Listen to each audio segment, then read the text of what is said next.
everyone, welcome back to episode 15 of What the Devil. Today, Kane and I are joined by Marcel. Lovely to have you back, Marcel, as always. Thank you very much. Remember, if you cannot watch the podcast on YouTube, you can listen on Spotify, listen on Apple Podcasts. If you need any of the latest news, come follow us on United District. At the end, there's everything on United View as well. Great load of content. And we need to talk today, first off, about Jadon Sancho. Because in the Champions League last night, irrespective of everything that's happened, that guy was fantastic. He on the right wing as well, he was absolutely tearing it up against PSG, against Nuno Mendes. Had him for breakfast, lunch and dinner. And obviously there's a big situation surrounding Jadon Sancho at Man United. Ten Hag today has kind of slightly left the door open for him. So previously Ten Hag's been asked about Jadon Sancho and he said, he knows what he needs to do. But today it was more of we'll see. So, there's potential that Sancho is convincing the club, maybe, that they should give him another chance. But, should they, considering that he went against Ten Hag's authority, which is realistically the be-all and end-all? Yeah, well, I think no matter what your view on that is, him playing well on loan is only good for Manchester United, whether you think he should be able to come back into the squad next year under Ten Hag or under a different manager and kind of try and recreate his Old Trafford career, or if he leaves, that performance has stuck 10, 15 mil onto his price tag, because he's doing exactly what people doubted of him at Old Trafford. And obviously you can say that he's doing it in the Bundesliga, but last night it was in the Champions League, it was in a semi-final, so it's a big game to be doing that in.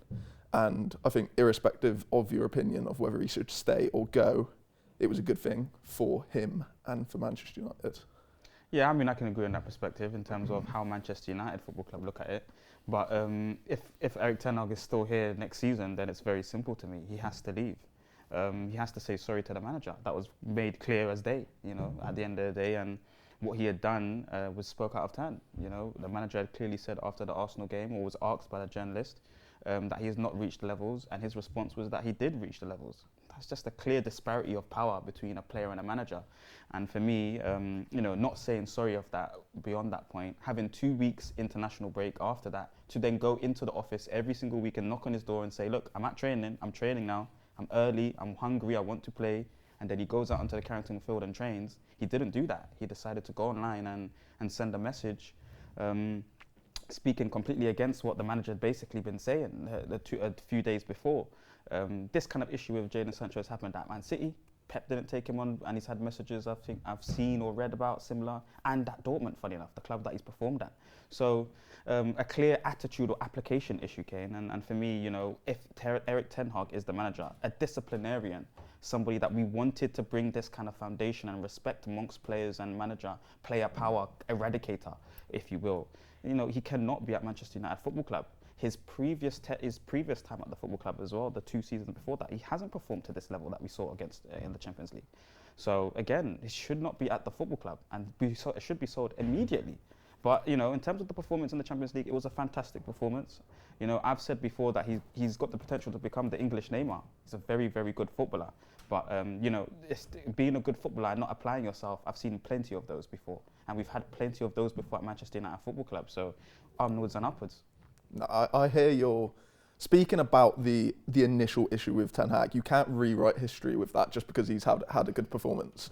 I think it's clear to basically everyone that Sancho was in the wrong, and it's funnily enough, Ten Hag said that his training performance wasn't good enough, and he said it in quite a kind way, really, at the time.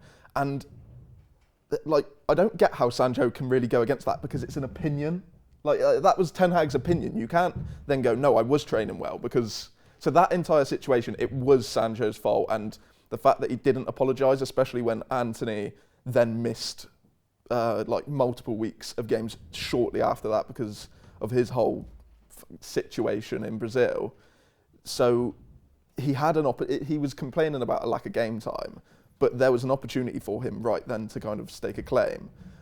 But I mentioned it in an article on District last night, which I felt like I needed to write, and I think that you completely, on that situation and stories about maybe timekeeping and different things, he's completely at fault for.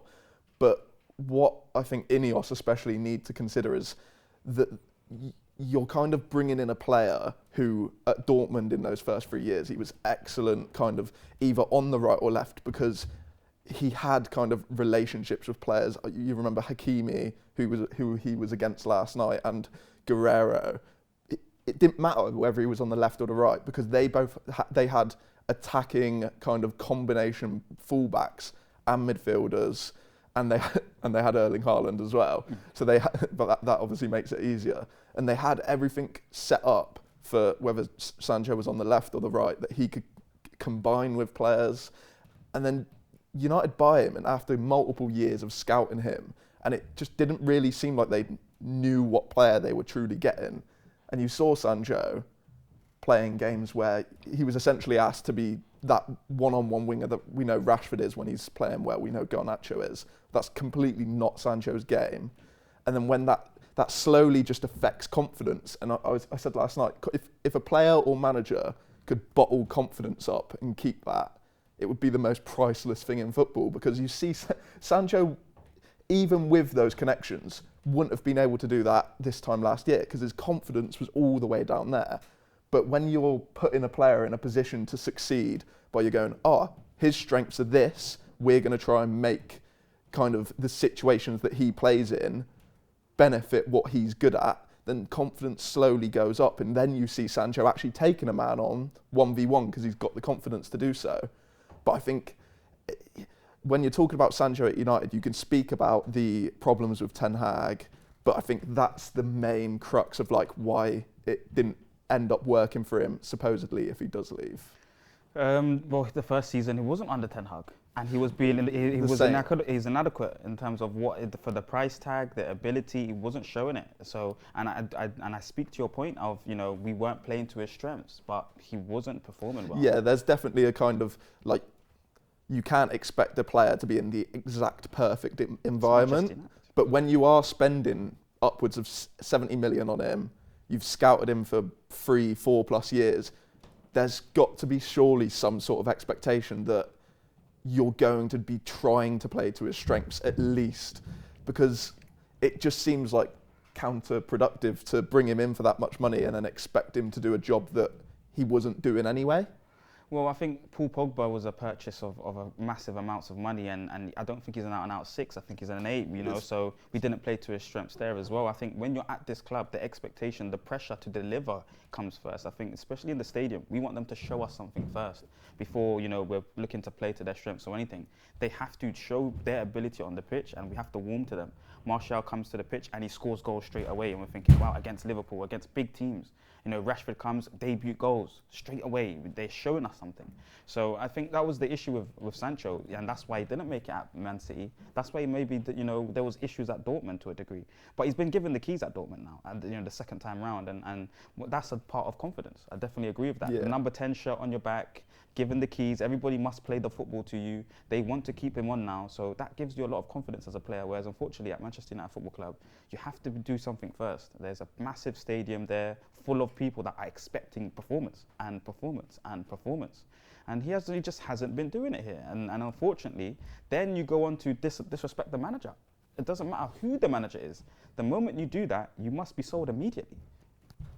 It's a curious case, though, with Sancho, isn't it? Because can't work out who treated who wrong to begin with. Because it is clearly a case of the club and the player just haven't got on overall. I know there was, obviously United wanted him for about 3 years, and we finally got him. It was like, we finally got our man. He came in the summer, the same summer that we signed Varane, and then the summer after, was it the same summer as Ronaldo? Yeah, it was the same summer as Varane, Ronaldo as well. Sancho and Ronaldo. Yeah, and obviously United always tend to go with 3 big signings. Summer they were the 3 big signings. And then Sancho's first season, he was fine, I remember, but obviously because he had the big price tag. Oh yeah, there was the ear infection. I remember Ollie was mentioning that in the overlap interview, didn't he? And maybe that's part of the reason why he failed under Ollie in that first season, because maybe he didn't get that time of pre-season, because obviously I think it was the Euros, wasn't it? So he didn't get the pre-season. He got kind of thrown in 4 or 5 games in, and he wasn't completely fit because he'd been off with his ear infection. I think it was an ear infection. But I guess that's not an ideal start.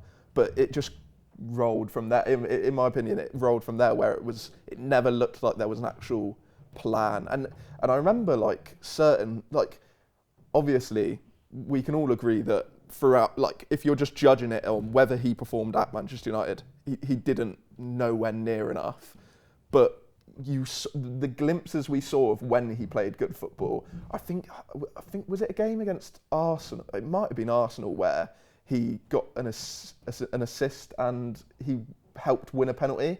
And both of those actions, it might have been against a different team, but it might have been Leicester, where both of the actions were Fred doing an underlapping or overlapping run and him finding the little discreet pass in between. And we saw he should have really got an assist last night from that, where Fulcrook kind of made that run, disguised passing behind. And United, he's just not got into those situations enough. And I think you blame Sancho for, you can't have the perfect environment all the time. And sometimes people would probably argue that you have to deserve to get that perfect environment through at least solid performances. But I think there's still the other side where it just was almost set up to fail. Do you think though, so you talk about that perfect environment, you've got to earn it. Is that you have to earn it from minute one at Manchester United? Or if you're a player as Jadon Sancho, who's had back-to-back seasons of 20 goals, 20 assists, had he not, just playing devil's advocate, had he not earned that already at Dortmund? And then he came in and stuff was a little bit rocky to start with. Obviously under Ole, it just continued to then become rocky. And then when Ranić came in, obviously Sancho then, I remember for a little period, he was actually doing all right. And then in his kind of away from Man United life, let's say with England, he had the penalty miss, just was racially abused endlessly along with Rashford and Saka.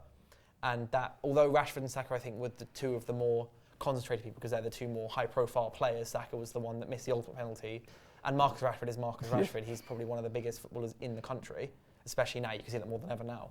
Do you not think that there's, to a certain extent, maybe United initially didn't do enough? So when they did help, Ten Hag specifically helped Sancho a lot when he gave them the time off during the World Cup and everything. Do you think there's a certain degree of United didn't do enough initially, so therefore it's just spiraled from there? Or is it more down to the fact that Jadon Sancho never applied himself properly and then therefore didn't receive the correct kind of management from United, as he wasn't supposedly putting it all on the line from minute one? It's just kind of point of, I can't work out who actually did who wrong, or is it just both? It's just it was never meant to be, even though it felt so much like it was meant to be. It's definitely a mix of the two. I think United, like you mentioned, with Ten Hag giving him that time off during the World Cup, his management of Sancho up until, it's funny because everyone was praising his management of Sancho, his man management, and I think I mentioned a couple of weeks ago, you praise a manager for their man management when they're doing well, and then suddenly their man management's terrible when the team's doing poorly, even though it's got kind of less impact on actual results or anything like that. So it's an interesting one, but yeah, it's just a difficult situation because obviously I guess we aren't behind closed doors. We don't know what actually happened. That's true. We know what was was reported. We know the war of words between United and Sancho's camp on kind of in reports and different things. But yeah, I think ultimately it's a shame, and I think one thing we've got to also think about, I think if Sancho was the one player who'd completely failed at Manchester United in the last few years, you'd go, okay, that's a kind of a rare occurrence. We've got to blame the player completely. But because there's Paul Pogba, who, like you mentioned, was misused in a similar kind of way to Sancho.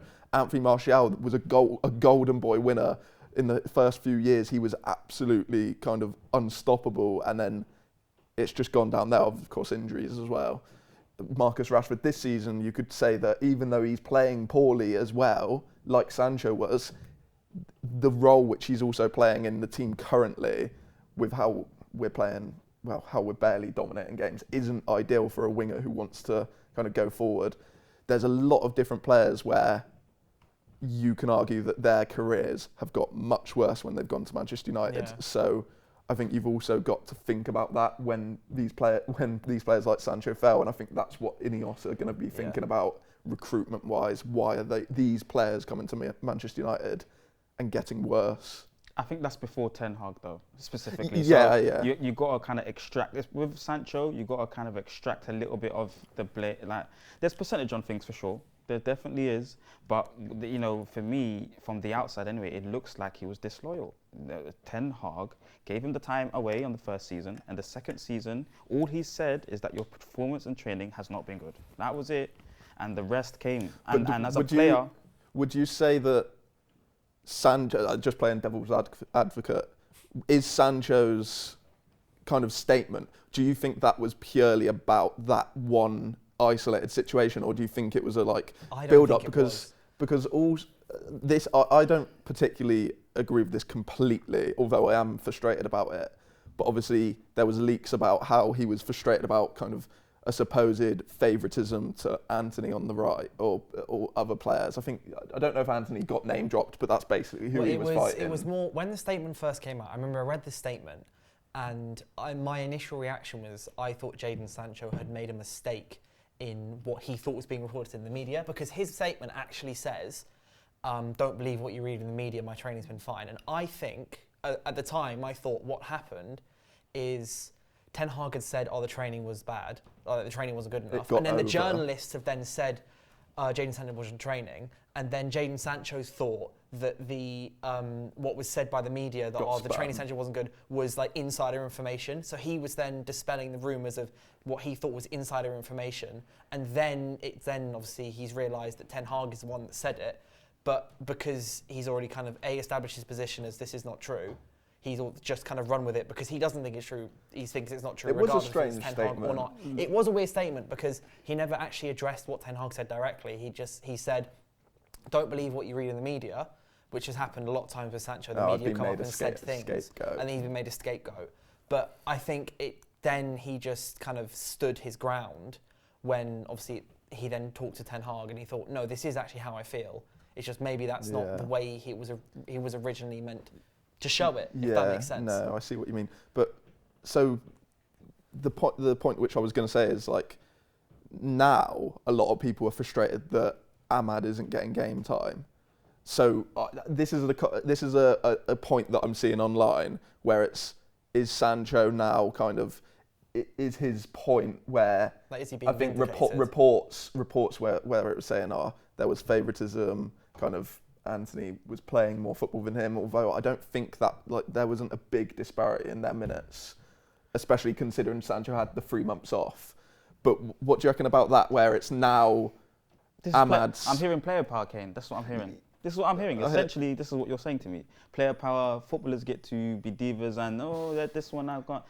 He's been paid an astronomical amount of money. Let's not focus on that then. Your performances for 2 seasons have not been good enough. So your manager has always just said to you is that your training performance have not been good. Like I said at the beginning, your job then is to, for the next 2 weeks while there's an international break, knock on the door, acknowledge him, say good morning, and then go onto the training pitch and show him, look, I've just been out for 3 hours now. And then the next day, go in, knock on the door, look, I've just going back out for another 3 hours now. And then on Wednesday, go in and then knock on the door, I've just been out for another 3 hours now. And then you're meant to show him that you're ready and you're hungry to play for the football club. But what he's done instead is, and by the way, Ten Hag did not tell the media this, by the way. The journalist is the one that initiated the question and asked, well, where's Sancho? And at the end of the day, he then Ten Hag, as he's always done in presses, is just openly and honest about it. He's not reached the levels. So it's Ten Hag by the way, Ten Hag's not made one mad management decision wrong. Not one with any in particular football. None. I cannot, I'm happy to go through all of them. He's not made one wrong.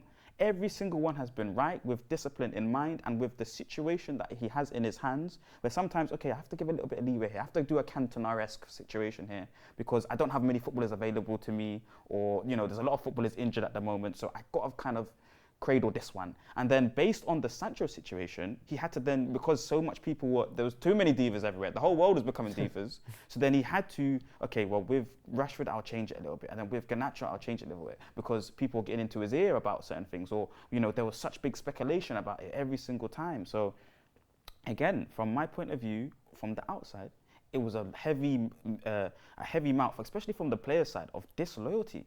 The first season, he's given you your time away. The second season, all he said is, look, I need you to show me something. And he was do you know what interests me as well, which I don't think many people think about when they think about that game where he was dropped, is at that point, everyone was begging for Pellistri to get minutes. But this was shortly before when he had those kind of run of 2 or 3 starts. He was really good when he came on against Spurs. Yeah. Garnacho, I believe, was also on the bench because this was just before he went on this mad run of starts.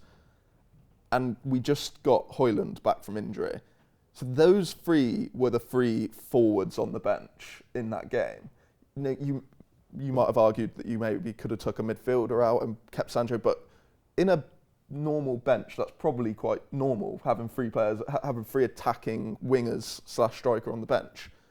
I think genuinely, even if his training performance was fine at that point, those 3 were above him in the pecking order at that point because Højlund was the new big money signing. Pellistri was impressing off the bench, and also a lot of fans wanted to see him. And Garnacho was our best substitute for the past year. So, yeah, the initial situation I think was overblown by Sancho, and basically the entire situation could have easily been dealt with much better. I don't think Ten Hag wasn't wrong, but there's also the entire situation, like I've mentioned, about how outside of that situation things still weren't made for a 70, 80 million pound signing that you'd been scouting for 3-4 years. That for me, Kane, that's the structure. So I do agree, like the structure should have put 2 a footballer and a manager in the room and said, until we finish this, that's when we're going to open the door and we're going to walk out and this will be resolved and we'll make the correct decisions after that point. So that's the structure. The people above them, they should, I've seen, Arteta and Aubameyang situation where it gets resolved until nobody's leaving the room until it gets resolved. So that kind of thing is on the structure. In terms of favourites, in the world, in the whole world, everybody has favourites on the whole planet. That's just how it works, and this is how life works. So again, you have to show application to mould that degree of, okay, I deserve this, I want this. So he had 2 weeks of no football, but he decided to ponder on a message when he should have been going into training out of Carrington for those 2 weeks and working hard. But, okay, Antony is a favourite to a degree. I can see that. That's a big money signing, like we had mentioned about Højlund.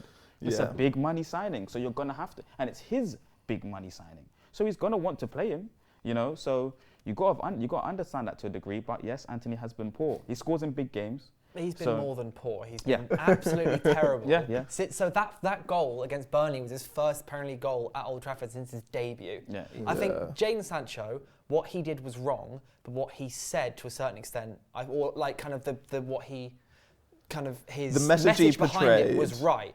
But he done it the wrong way. And as you've said, yes, it's fine to have favourites, but I think the issue only comes with favourites when it's favourites at the detriment of what people believe is the optimum team performance. And the optimum team performance isn't starting Antony. And obviously, Antony was, 85 million pound signing, which is, I'd say, maybe gone down as one of United's least value for money signings. And we're going to move on now a little bit to a new game. So, this season, in the last 2 weeks, it's been said that, most of the squad is up for sale. And United have signed a lot of players over the last few years. So I'm going to test your guys' knowledge on some of the United signings have made in the last 20 years. In a kind of a guess the price way, I'm going to read out a player. You've got to tell me how much they cost and who United bought them from. You get a point for either. If neither of you get the exact number, it's just closest one wins. So, both grab your whiteboards. How many players are there? 10. In this? 10. So there's 20 points up for grabs. Okay. So we're going to start with Diogo Dalot. How much did we sign him for and who was it from? Point for each. And obviously, if you're at home, play along. Let us know what you got out of 20. Oh. You both got your answers? Yeah. So, Kane, you've put 19 quid. 19 million. million. What have you I've done put? 20. I've done 20 million from Benfica. It was 90 million. It Was was, it FC Porto. Was it 19? It was 19 million. So is that Is it? 2 You're points? right. 2 points for Kane, 0 for Marcel. Of course. Benfica? I was thinking, which Portugal, Portuguese yeah, it's club a was It was it? Porto, because it was Mourinho's old club, man. Yeah. Mourinho signed him. Mourinho loved him. Okay, so And that's Mourinho 2 was spot Yeah, on. yeah, as 2 well. he's points. good. 2 points for Kane, 0 for Marcel. Nice. Next one, Marcus Rojo. Where was he from and how much did he cost? Oh my days.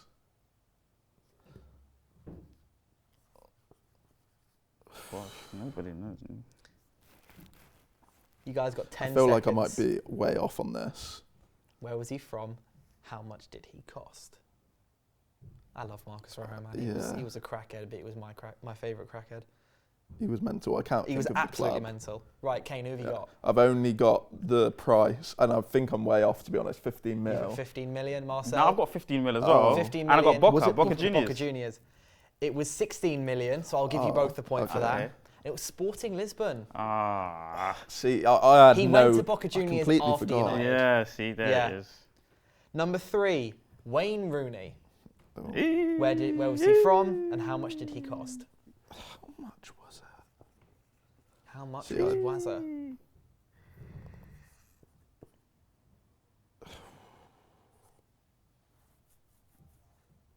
For some reason, this has come into my head. Yeah, this one came to my head as well, random. If it's the So, same, that's so I'm weird, assuming Kane. you've both put Everton. Yeah, That's where he yeah. came from. Yeah. And prices? 6 mil. You put 6 million. I put 25. Kane put 25, Mans put 6. It was 30, bro. I thought it was 30. 6! I thought it was gonna be a another- nice Inflation's, 16. inflation's not got that much. got Yeah, that it's much. 30 million. How old is he when he could be signed? 16. Yeah. Nah, that he was 16 when he came through. Oh, I think he's he was 17. I think it was 17 turning 18, I Because think. it was Young. after his first season, I believe. Baller. Right, yeah. So, number that's another 4, point. Bastian Schweinsteiger. Where was he from? How much did he cost? Oh. How much did he cost? This is a strange one, isn't it? 10 seconds. I'm ready. We need to find some like copyright-free, like intense music for me to start with. I feel like So, I was thinking that he might have been on a free, but he wasn't. I don't, unless you've done a little trick question on that. well, where did we sign him from, Marcel? You Bayern put Munich. Bayern Munich, correct. How much money have you put, Marcel? 20 mil. You've put, I put 8 Bayern million Munich Kane. 8 mil. it was 6.5 million, so another point for Kane. I thought at first I thought it might have been free, but Yeah, it it was wasn't like a free. It low. was- it How was old a is low- he? He was quite young, like 30. Yeah, he wasn't as sorry, he wasn't. 33. I still don't. I don't think I he was think as old as we He's probably thought. about 30 or 29. Yeah. So we signed He was Varane when playing like he was 27, old. but- Like, Yeah, no, he was he- playing like. He got quite a bad injury, didn't he, in his first year? Yeah. Eric Bailly, the next one. Oh, is that 2 How much points was for he me on for? That was 2 points for you. that? Yeah. Okay, cool. How much have you Bailly. signed Bailly for, and who was it from? Might have butchered the spelling there. You can tell I don't know nothing about this, boy. I'm just watching them play. What have you put, Marcel? I was gonna wait for Kane in this case. He's Yeah, I'm fucking done. Oh, I'm he's done. ready. I'm done. Villarreal and Correct. 9.5 mil. I've It was gone What have you said? Villarreal 32 mil. It was 31 million. Oh. pounds. How do you know all mate. of this, So man? How do Villarreal, you know all of correct. this? Yeah, so Kane, you get the I point still for that. remember. I still remember where Nah, I you've was been when. 31 You've million been working on pounds this is out. before. Mate, I was in Africa when we announced him. I remember I was Yeah. on holiday. I had my flight delayed home, and we were at like a different hotel. And I remember seeing it, and I was like, Jose Mourinho's got this new centre back, and I was like, looking Do you at remember how highlights. good he was as well? He's so Like, good, yeah. He was so good He to was start so with, and he good. kept getting injured. Sad times. Yeah. Next one, David De Gea. Where did we sign him from, and how much did he cost? David. Ooh, cost. Saw him do some training the other day, but he wasn't doing any ball work. And he's still a free agent. I wonder where he's going to end up going. I reckon he'll move in the summer somewhere. I'm just Yeah, gonna I say. think he will as well. Because I think he's just been holding out for a Champions League club or something. Maybe back to Atletico. Yeah, maybe. Okay. Right, so where was he from, Kane? Atletico Atletico. Madrid. Atletico Madrid, good. And how much did we sign him for? I've put 28 million. I put Marcel? 25. It was 18.9. Was Oh, it? did I get So it? Yeah, Marcel, no. you get the So point. I Well just- done. I would just get get the point for one. David De Gea, innit? I wasn't too sure on that. Yeah, it wasn't. I guess that he much. was really young, wasn't he? Yeah, he was yeah. really young at the 21, I time. think, Yeah. He made bare mistakes in his first. Number 7, Yeah. Matteo Darmian. Where did we sign him from, and how much did we sign him for? Ooh. I know where he's gone to after, but Well, that's useless information. yeah. I'm gonna go. Go on, Kane. I'm ready, mate. Don't put the pressure on me, man. Alright, I'm just gonna put this. I don't think this is true, but I'll put Kane, you've put Roma 15 million. I don't think it's not Marcel? I Roma. put Inter Milan 17.5. Inter's where he went to not after. quite. so- Inter was where he went afterwards. We bought him from Torino, I knew it was and some. he was 12.7 million. What did you Ah, put? 17.9. Ah, So so Kane I get gets the the point. point I for get the point. I'll take that. Yeah, I'll it was from take that. Torino because I remember that was the first time I'd heard of Torino. I knew it was I knew it wasn't Roma, but I knew it was like Just put some someone. Italian club. Number 8, Rio Ferdinand. Wow, big baller.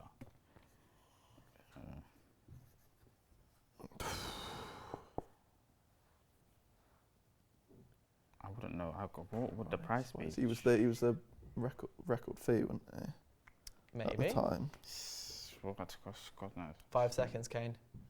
4, 3, 2, run. Right, Kane, what have you said? I've put Leeds 28 million. Marcel? Oh man, I'm so close to you as well. Leeds 30 mil. Please be over I think that. it might be above. It was Leeds 30 million. I thought it was. I thought it was So higher. 1 point for Kane, 2 points for Marcel. I thought it would be higher than Next what I one, put. another centre back, Chris Smalling. Oh yes. Where did we sign him from, Smalling and how from? much did he cost?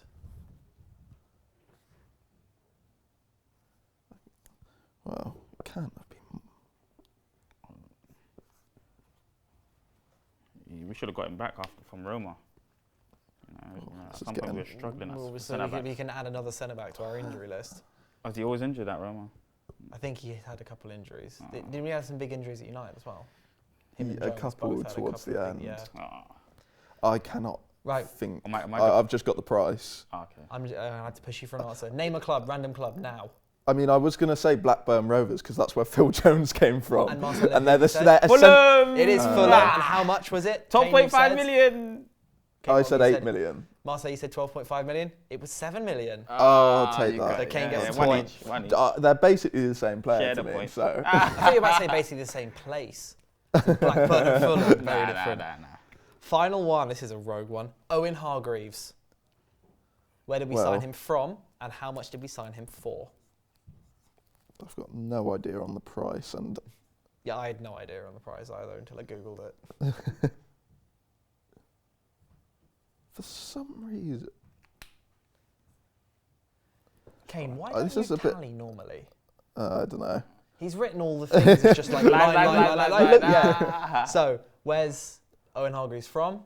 I've put Bayern. I'm not actually 100%. Same, that's what I You wrote. put bro. Bayern Munich. What No. price have you I've put 14 million. I've got no clue on this. I just 22. have a 22. feeling that it was a low fee. I don't. It's 17 million, I which was means close. Kane gets it by just a little bit. So 2 points for Kane, 1 point for Marcel. I'll take that. I'll take that. So Kane, while you count up all the lines on your thing, Marcel, what have you got? 11.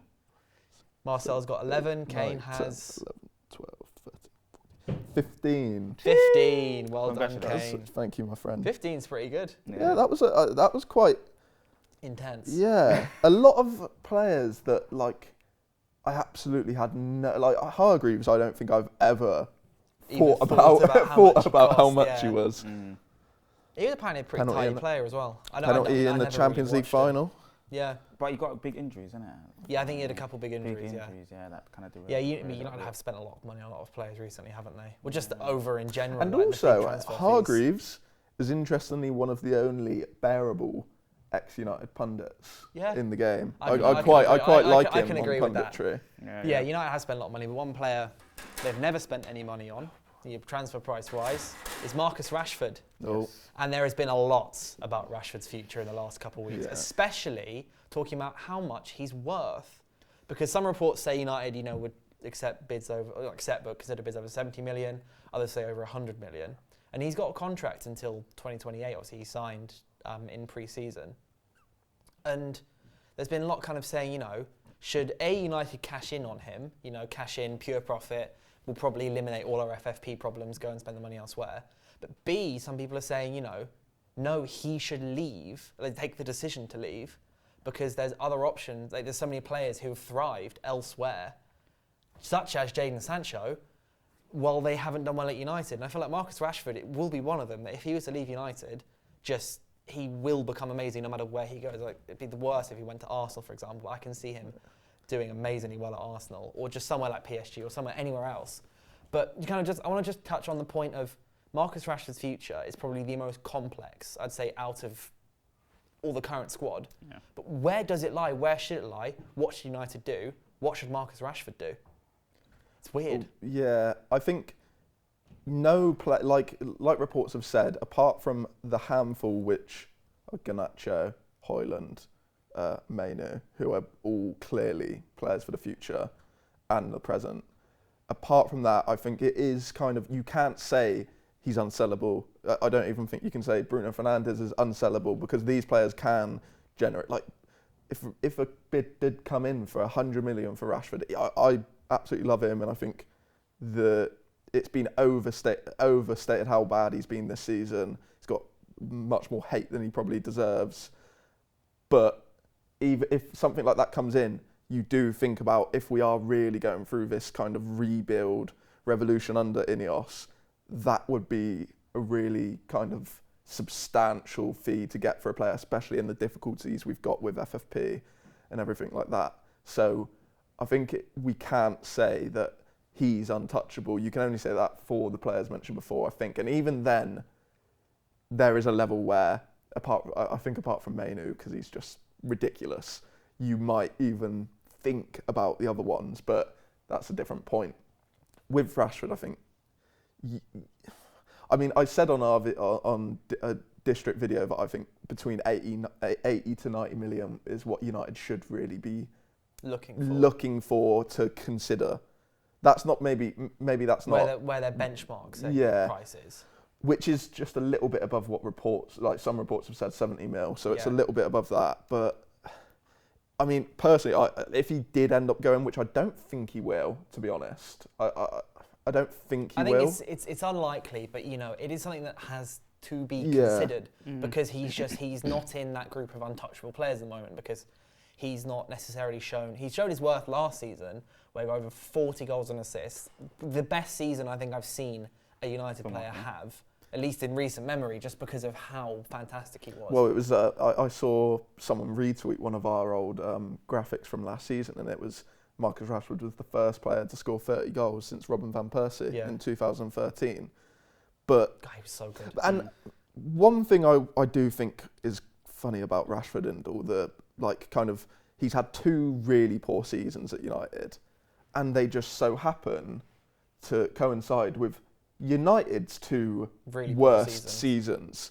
So do you, and maybe you could say, well, he should be stepping up for the team in their time of need, their poor form. He should be a player. He's a kind of a big player in that squad now. He should be the one stepping up when the team's poor. But also, you do think, well, when a player's had 6, 7, 8 seasons, and the 2 awful ones from him are the 2 all agreed within the fan base, the 2 most awful seasons in general, performance-wise from the entire squad, do you then go, well, when it's clicking for him, he's leading the team forward, he's scoring 30 goals, he's linking with Martial under Oli to kind of push United to 2nd and 3rd place finishes. So there's a lot of things that I think a lot of people just don't consider when they're talking about Marcus Rashford at the moment. Yeah. Marcel, tell me, what do you think about Marcus Rashford at the moment? He doesn't want to play for the club, it looks like right now. It's really, really sad. I don't know what has happened in particular. We were talking about before, just in terms of, players kind of risking themselves for the club. He's done that before, under Ole, playing injured. It's just a really, really sad situation to see, because he's wearing the number 10 for the club. He's a big player, scores a lot of goals, and I think Ten Hag, or last season, even if we're taking Ten Hag out of it, the way that he was playing, that was his best season, under this manager. And I think the manager's always supported him. You know, I really do believe in, you know, playing out of form to a degree. You know, if you're playing poorly, to keep playing, and to get back into good form. And I think for the most part, the manager's tried to do that. He's dropped him at times. He's tried so many different things. Played him on the right, played him on the left, played him up front. I just think maybe it needs to be looked at as, you know, the player needs a different challenge. You know, if we're going to consider him a world-class or top level player, it has to be every single season. That's what the level demands, especially at this club. It has to be every single season where you're performing. And he's becoming into a seniority kind of position in the team. I think he's like 26, 27 now. I would say a striker's prime was like maybe 27, 28, 29, 30, 31 anyway. So we could see more good football from him in the future. But, you know, right now at this, again, I don't know why I'm saying price point, but, you know, we have to consider FFP. This is a real thing. So, you know, we're spending resources on someone that just doesn't look like they want to play. Yeah, on the point you made before, Marcel, where you kind of mentioned that you've got to be consistent and the poor seasons need to improve. But I'd say maybe, like, I'm not sure your opinion on it, but with Ten Hag this season, would you say that kind of injuries have impacted his managerial performance? I'd assume you'd back that. Yeah. Rashford's almost played 60-70% of this season without a recognisable left back behind him, and half the time, if it's not, well, it's not been Malacia, so it's either Luke Shaw or Reguilon for the first half of the season, and maybe he's got a fullback there, but it's either Wan-Bissaka or Dalot, who are neither the same as Luke Shaw. And a couple of times Lindelof. Could you not, and Amrabat, yeah. but could you argue that he's almost been kind of, I don't want to say almost handicapped from not having that option, because we all know that him and Luke Shaw kind of had that relationship like that over the past few years, playing left wing, playing left back. And also, this is why, like I said, that there's not as much consideration, because he's gone from being the main goal scorer last year to now, and Martial, maybe not as much last year, but even Weghorst, he was basically playing to suit Rashford and whoever was on the right. Now it's Højlund, and I'm not saying it's Højlund's fault, but he's now having to adjust to different circumstances, a different striker. He's used to be playing with Martial for the past 4 or 5 years, where they've got such a good relationship, and now it's a completely new striker. So what do you reckon about those different kind of aspects? I think there's a lot to consider with Rashford. Yeah, they can hinder performance. I mean, now he's been looking to pass instead of shoot, but he's still dribbling down blind alleys a little bit. But then just the body language, the demeanour of the footballer, I think speaks volumes sometimes, and he's sulking a little bit, his head down. We're seeing times where, you know, a lot of clips, every single week there's a new clip of him not pressing or applying himself like how he used to when he was number 39, Rashford. And I think that it just speaks to a player. We've got so many footballers that are allowed to not apply themselves. But this is a thing that I mentioned last night as well, where it's like, Rashford, his work ethic as well constantly gets compared to Garnacho, because Garnacho is full throttle. He is what Marcus Rashford was when he was number 39. But if Garnacho had 4 or 5 seasons now where United were underperforming, it was a mess upstairs, the entire club seemed like a mess, and he was kind of taking on the burden, playing injured, getting overplayed, we probably wouldn't see Garnacho full throttle constantly again. I feel like and that's not completely taking blame off Rashford, because he can be as disgruntled as he wants. If there's a little bit more, even if it was a little bit more effort in, fans probably would be a bit more kind of sympathetic with him. But I think there's that aspect where you can't really compare Garnacho, because he's hungry, he's 19. It's just a natural progression, I think, where players that young are just more hungry. So then sell Rashford then, because his previous culture has cultivated this version of him: unfortunate injuries, lack of, you know, the seasons as a whole, holistically for the last 3 or 4 years, poor energy, poor performances, poor culture within the team, the Pogba situations, Martial not applying himself. Sell him then, because he's carrying this culture now into his prime years. And if we're going to keep getting these downturning of performances and not the hungry, energetic version of you that always wants to perform, always wants to put on the number 10 shirt, always wants to deal with the demands. You know, Bruno has spoken about it before. You know, these players need to learn how to deal with this. You know, we have to be able to learn to deal with this pressure. This is a very difficult situation to be in right now, because a lot of the fans think that we're still class of 92 and that we're still treble winners.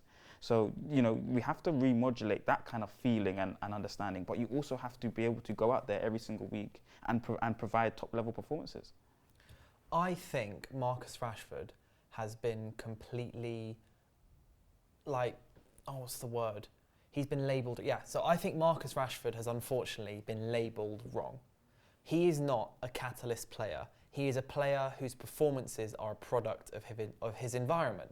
So if he's playing well, it's because the environment around him is good. For example, having a consistent left back and having a player to play off and everything. Marcus Rashford, I think, has been labelled as a player who can the main man. Carry United on his back. He can perform when others can't. He can bring the squad through. I just think he just isn't that player. He is a player, he's a winger who is fantastic when things around him are good and correct. But he's not someone like Bruno Fernandes who can play well despite problems around him. And I think that's just a truth that we have to accept about Rashford, is he's a fantastic player when we have a good environment that caters to his demands, caters to what he needs. But when it's around him, it just falls off a cliff like it has this season. Would you? And I hear that as well. And an argument people would say is, you can't have him as the main man, so then sell him. But could you also say, well, get better players around him, so then, because it's always the stick beating with Rashford and Bruno Fernandes, and obviously there's positives and negatives to both players. I'm not going to act like they're both superstars or they're both terrible, like most people do online. But it's acted like, because they're the main men currently, and maybe Bruno handles it better than Rashford, but like United aren't where they should be, that you need to get rid of both. But there's also an argument where you go, well, no, they're the main men currently, so why don't you get better main men? And then, like you said, Rashford can be more of a player who doesn't have to score 20, 30 goals a season, and he can, because you see other wingers, and they're not. I mean, Salah, yes, maybe Son's not really even a winger now, is he? I think he's more of a centre forward, but there's not actually as many wingers who are scoring 20, 30 goals a season. Yeah. We saw, Leroy Sané, I don't watch Bayern Munich games, but I saw that it was his first goal in 5-6 months in the Champions League game the other day. So it seems like Rashford should be able to, ideally he'd be able to go under the radar a little bit more than he is currently. Yeah. So the final thing we're going to talk about today is Erik ten Hag, which I know is a topic you very much like, Marcel. Mm-hmm. And so there's a report from The Athletic which says Ineos, as it stands, are adamant they are planning for ten Hag next season. And I think, I have a theory that ten Hag is staying because they want to just keep someone in place there to be able to make everything else around the manager settled and in place, and then bring in someone new next season. Because I don't think, if Ten Hag stays, I don't think his contract's going to be renewed. Because they are making so many changes in Ineos, right? They've just made 2 new changes with the CFO and another bloke, Patrick Stewart, the interim CEO, going, the CFO going. Ineos at the end of the season. And Ineos have brought in another one of their own guys. Jean-Claude Blanc's now the CEO until Barada comes in, who's a decision they've made. Ashworth is coming in, Wilcox is coming in. They are making so many changes that I think, bit of a potential flag for Ten Hag, because they're just being so going to get rid of you, going to get rid of you. That I think when you bring in that many people, there's going to be teething issues. People have to get to know each other. Like Ten Hag said in his press conference today, he has to really quickly build a very intense relationship with Wilcox going forward. And I think maybe Ten Hag is, for lack of a better word, going to be used as just a placeholder in the management position for next season, while teething issues around him settle. Ashworth settles in with Wilcox, with Barada, with whatever Jean-Claude Blanc ends up doing on the ball, because I don't actually have no idea what he's doing at the club beyond when Barada comes in. Yeah. And there's obviously then there's Brailsford, then there's bringing in new staff, everything. I think they're going to kind of let that settle. Like, you know, when you build a new house and you let it settle into its structure, then at the end of the season, Ten Hag's not going to have his contract renewed, and then they're going to bring in someone new. It's just a theory, but I think that is something that might be happening at the club. Because City did it, where they started planning for Pep the season before Pep came in, when they started buying De Bruyne when they were still under Pellegrini and stuff. I think it's just an idea. No, that sounds perfectly correct and perfectly fine. My issue is not Ten Hag beyond next season. My issue is he has to be part of the rebuild process this season. He understands the players intimately. He understands the situation, the structure of the club very well, and he's a disciplinarian. So he needs to, the rotten eggs, he's going to be the perfect person to account for the rotten eggs in the club. So that's one aspect of it. And then I'm very much counting on next season to being a fantastic season for him. You know, a lot of the signings was injuries has decimated our squad. I think we have the highest amount of the season this year. So in the whole league. So I think, you know, once we get to new players coming into the club, I think, and also Ineos have to show kind of like, it's an insurance policy definitely for me. And it's like, they have to show us that they can purchase footballers that can compete in that first, second, third position consistently for us. Do you know what I mean? They have to show that they can get a group of players that are able to be a lot better than what we currently have now, because the players that we have now, Mourinho's already told us, our football heritage, they're like 4th, 5th, 6th finishing type players, for want of a better word. Ralph has already told us open heart surgery is needed. So all these players need to go. Yeah, Ten Hag as well said it himself. He thinks next season it's a top 4 season. He's already said it. So for me, I don't mind that angle. What I'm also banking on though is that it's going to be an elite. He's going to overperform, or he's not overperform, but he will do very well, and everyone will enjoy the style of football. Footballers will be available more often. Again, the inadequate footballers should be gone by then that just can't enact this style of football and under these demands. That's very clear. There's so many of them in the team.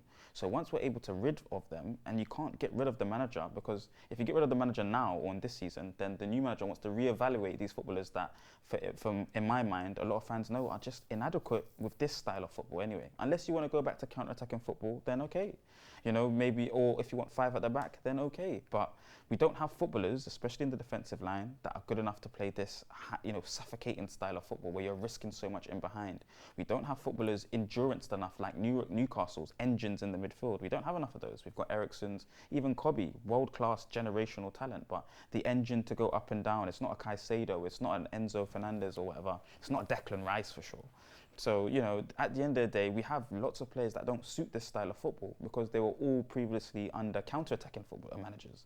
So they weren't playing suffocating football, you know, greedy football, as Tuchel mentioned it from Kim Min-jae, where players that want to step forward into the midfield line or gamble and attack the football, even though they're in the defensive line. So that's an issue that needs to be resolved by Ten Hag. Omar Barada's not there. Wilcox is it's extremely imperative that that relationship is good, because that's somebody that I think has played in the Premier League before or understands the Premier League to a degree much better than Ten Hag will, and he needs that experience, because then he'll just keep purchasing Casemiro's, inadequate footballers, Antony's, inadequate footballers, Malacia's. You know, unfortunately, he's been injured, but he will continue to make those kind of mistakes, which all great GOAT managers in this Premier League have made before. Pep's made that same mistake. Nolito's, Bravo, goalkeeper, by the way. Klopp made that mistake as well. You know, Klopp did not choose Mo Salah. It was the structure that purchased Mo Salah for him. So these things, you need a structure. It's imperative, you know, and Ten Hag's worked best when he's worked in tandem with a structure. Van der Sar, Overmars, people that knew the Dutch league, purchasing talent for him, or at least helping him decide the talent that come through the Ajax system. And it's very important. Ten Hag's mentioned that there's a lot to manage here at Manchester United Football Club, which there is. So I'm extremely happy that they keep him on. I'm extremely happy that he has somebody of a Premier League ilk and experience to work with. And it will make sure, I can guarantee you that it will be a very good season, just because of them premises alone. Yeah, going back on your little prediction, Dale, I mean, go on the other side of that, you would think that if they are thinking about teething issues which come in, they might go, well, we might want just all of these. Like, if you're going to go through teething issues, it might as well all be together with a new manager, so then he's there for that period. Like, when I speak about Ten Hag's problems at United, I think a lot of it comes from us moving into this style of this suffocating style of football in this second season. So all of a lot of injuries have happened, and we're not the medical team, so we don't know all details, but it seems like some of it is because of this change in style, because last season it was unable to happen because the players we had even more players who you would argue were not sufficient for the style of play, and because of the difficult start and the need for results. So Ten Hag adapted in that first season, and that I just don't want, and I think we will see it from Ineos whether it's Ten Hag or someone else. I think United are going to have a style of play, and they're going to be playing that style. They're going to be trying to play that style of play from day one. And now with Ineos in there, and they've got their ideas. They're going to have Ashworth. They're going to have Wilcox. If a manager like Ten Hag has that 4-0 defeat at the start of the season, has a 2-1 defeat against Brighton, I'm hoping that they'll be more. I mean, Ratcliffe's mentioned Arsenal multiple times, and while I hope they win the league, I'm not particularly fond of their club, but still, I want a manager, whether it's Ten Hag or someone else, to have the time to go, oh, you had a bad result trying to play this way of football, let it happen. We'll let you kind of evolve that, because that's exactly what happened at the Emirates, and now they're bearing fruits from it. So it would be I think they've made the decision now. I don't know what decision it is, but I think they're gonna do the managerial change early after the season is finished, or announce that Ten Hag's going to stay early, because I think the earlier that all of these people can make these connections, whether it's the new manager, whether it's Ten Hag with Wilcox, Barada, Ashworth, I think it's really important that they're all on the exact same page. It will be before the Euros, I think. Like a final decision will come before I wonder if it's going to be a Van Gaal one where it's straight after the FA Cup. Well, I hope not. I think it'll be straight after the FA Cup if they decide to. Well, I think it doesn't matter about the result. I think that result doesn't matter for Ten Hag's future. It does not matter. Oh no, we get battered 4-0, whatever. We're all going to forget this season anyway. Under the Glazers, that if the Glazers were still in charge, that result means everything. That result. Yeah. Well, then again, I mean, Van Gaal was. I mean, we're not finishing in the top four this season as well. But Van Gaal was because he did not finish in the top four. But in terms of the Van Gaal thing, that result actually still didn't matter because he won it and got sacked. I think under the Glazers, though, right now, the FA Cup final might be a make or break result, because that's a terrible. To base your whole judgment off one game is a terrible decision, and they love making those terrible decisions. Ratcliffe's got so much power now. It's kind of, I was thinking about it. Football operations. He owns 27% of that club, but he also has every single person is under him who's in all the major positions at the club, bar the Glazer family. The CFO as well is an Ineos man, and it's that's not really a footballing role. No, that's just a financial role. So that is an interesting point that it is. It's not purely football, I don't think, and it can't be, because they go in tandem. They're together, the financial and the football side, whether people like it or not. Yeah. And also, you can't even have a Glazer kind of person in an interim role. They're now having those weeks in between the end of the season. When Barada comes in, they've got Blanc in there. Ineos, they've taken over the whole club. Yes, there's a lot of change, and it's going to be interesting to see what the decision is with Ten Hag, I think. Yeah, I think final thing I'm going to quickly ask you guys. We're playing Crystal Palace on Monday night. God. Crystal Palace have been doing very well in the last few weeks under Glasner. Mateta's now scored 9 goals or something under him. Something ridiculous. Mateta couldn't score a goal beforehand. So I'm just going to quickly say score predictions. Marcel. Do we have to do this? Yes, you do. 3-2 Manchester United. 3-2 Man United. Kane, what are you thinking? There's going to be Monday night goals. under the lights at Selhurst Park. I can't back anything other than the win. Even if United were in the relegation zone, I'd be backing them to win every game, just because I don't think I can. You're a deluded Man United fan. Yeah, basically. So, but I'll say score prediction. I said there was going to be goals, but I'll say 2-1, because we're not keeping a clean sheet. We're not going to be comfortable. It's going to be 2-0 up, and then they score an 89th minute goal, and then they hit the post in the 93rd minute. I think we get the final luck. I think Palace, I said this before recording, I think Palace are going to score at least 3 because they I just wouldn't be score so surprised. many goals at the moment. We have 3 defenders, only 2 of them are in their correct positions, and Casemiro's, he has good spells in games and then just a disaster completely out of nowhere. But I think it's going to be 3-3. I think we're going to. I don't know. I just feel like we're going to score. Heart We've got something palpitations. decent. Ready. Another 3-3 game. Yeah. But just to round off, thank you very much for coming on, Marcel, this No week. problem. Kane, thank you as well for travelling down from Bristol Lovely. as well. And if you liked the podcast, please remember to give it a like. Please remember to subscribe to United View. If you want the latest transfer news, all this other stuff, match reaction, everything, follow us on United District. Remember to remember to rate us on Spotify if you're listening to Spotify, same with Apple Podcasts. And apart from that, we'll see you next week.